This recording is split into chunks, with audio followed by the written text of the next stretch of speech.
Hi, Mark Rita here. I wanted to quickly show you how to change an equipment number to an equipment number that already exists.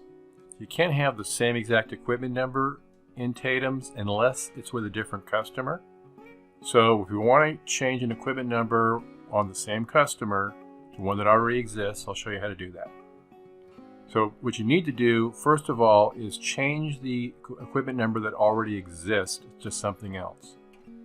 So for example, say I want to have this 90413BD-103.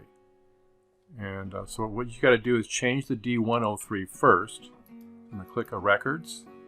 I'm going to click Edit, Equipment ID.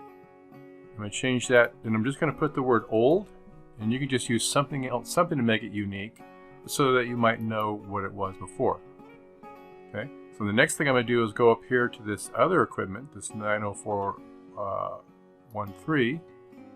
I'm going to change it now to D103-103.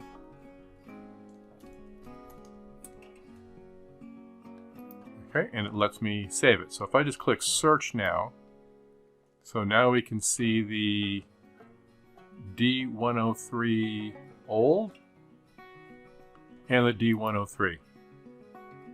Okay, so also if you want to add a new piece of equipment and it's going to be using a number that was used on an older piece of equipment, you would do the same thing.